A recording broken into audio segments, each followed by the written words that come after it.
Have you ever heard of the term Machiavellianism? It refers to an attitude that justifies any means to achieve its ends with cynical indifference to morality or ethics. It is also counted as one of the dark triad traits, alongside narcissism and psychopathy.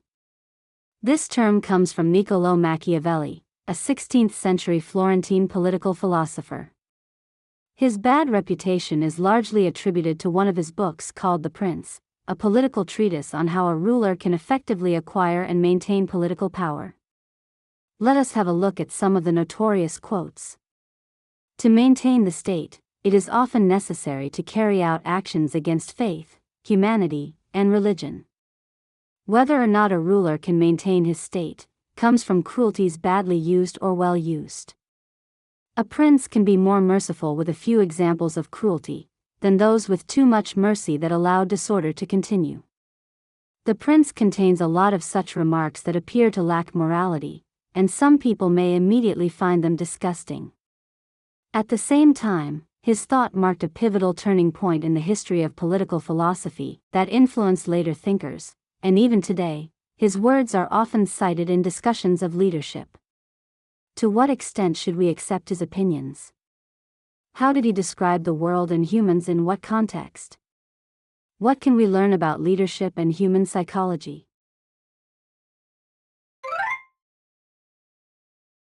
In the 17th chapter of The Prince, it says, "Is it better for the prince to be loved than feared, or the reverse?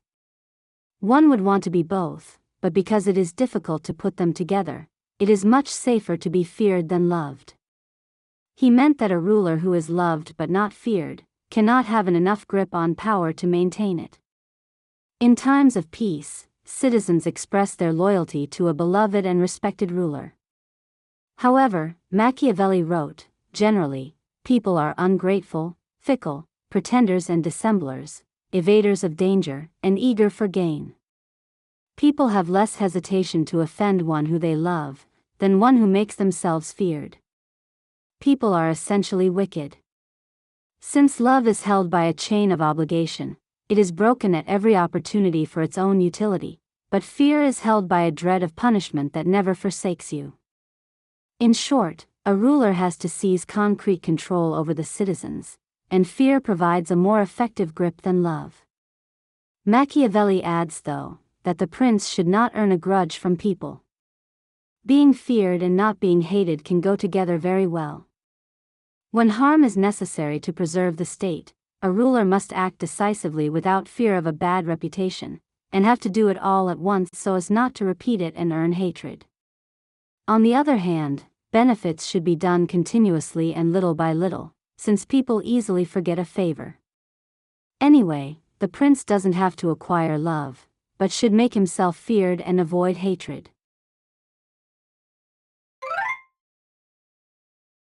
Machiavelli wrote, "It is not necessary for a prince to have all the good qualities in fact, but it is indeed necessary to appear to have them." He listed 5 qualities that were generally considered virtues: merciful, faithful, humane, honest, and religious. He claimed that you have to be seen to have these qualities by the public, but you have to be able to change to the contrary, whenever it is necessary to maintain your power. A prudent lord cannot observe faith, nor should he, when such observance turns against him, and the causes that made him promise have been eliminated. A new prince in particular sometimes has to exercise cruelties because his rule is unstable. But again, a ruler has to appear virtuous, so he should take great care that nothing comes out from his mouth that is against those 5 qualities. Given that medieval Europe was a devout Christian society, a ruler particularly had to appear pious, even though he was always ready to act against religious norms when necessary. People in general judge more by their eyes than by their hands. The number of people with whom a ruler interacts and speaks directly is very small. Therefore, the public judges their leader only by the appearance and the consequences. When the majority has established their impression of the ruler, a few who know the truth have little room to intervene. Also, potential rebels will hesitate, if they know that killing the prince would provoke public outrage. As long as a ruler is seen as virtuous and maintains the state, the people will praise him, regardless of his true character.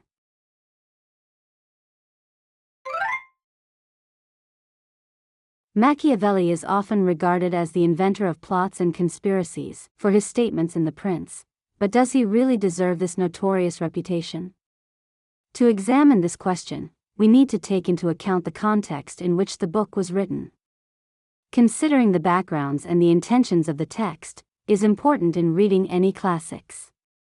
Machiavelli wrote The Prince with a clear audience in mind, the Medici family, who had newly seized control of Florence.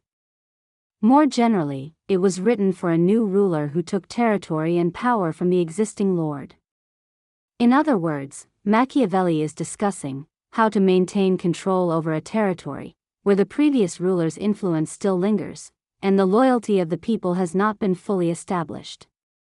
In some chapters of The Prince, he suggests the use of violence and cruelty, but we might get the wrong impression of him if we ignore this context. Conversely, Machiavelli praises Marcus Aurelius, the 16th Roman emperor. Known as the author of Meditations, Marcus loved peace and philosophy, embraced generosity, integrity, and humility, and sincerely dealt with a series of political challenges. Simply put, he was exactly the opposite to the style of leadership in The Prince. Marcus inherited the throne from his adoptive father at the peak of the Roman Empire. Machiavelli claims that Marcus Aurelius is a glorious example to learn how to govern a state that is already established and firm, but a new prince in a new principality cannot imitate Marcus's actions. Different situations require different styles of leadership. The Prince explores how to maintain control of a state under unstable conditions, where rebellion is imminent, and the ruler cannot expect voluntary obedience of the public. If that is the case, the evil view of human nature in the book is not a reflection of Machiavelli's own pessimism, but rather a product of the political realities in which he was writing.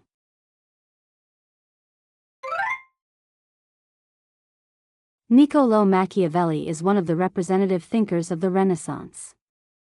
The Renaissance was a cultural movement that turned its attention, not to God, but to human beings and the world itself.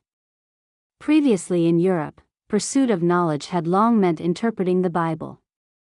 However, people gradually distanced themselves from the Bible and theology for many reasons, such as Greek philosophy re-imported from the Byzantine Empire, the rise of rationalism and realism through commercial development, and the declining authority of the Christian Church due to plague and corruption. Instead, they began to explore the world through direct observation and human reason, and ceased to expect answers from religious dogma. Geniuses like Machiavelli and Da Vinci were the products of such historical backgrounds.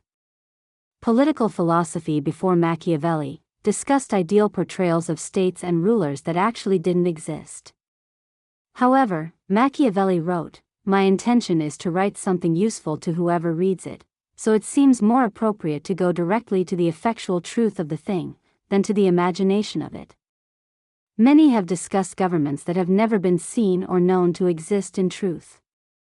However, how one actually lives is far from how one should live, so those who only see the ideal and turn a blind eye to the reality will have no choice but to be ruined. Thus, it is not that Machiavelli preferred to promote a cruel view of human nature. He simply tried to find out and accept the reality, and offer techniques for navigating it. In other words, a man of honesty and insight just observed things in humans as they were, and he only wrote as he observed. He separated political philosophy from religion and morality, and shattered illusions about governments and rulers. The Prince marked an important milestone in the intellectual development of humankind, leaving a significant influence on later philosophers, including Hobbes, John Locke, and Jean-Jacques Rousseau.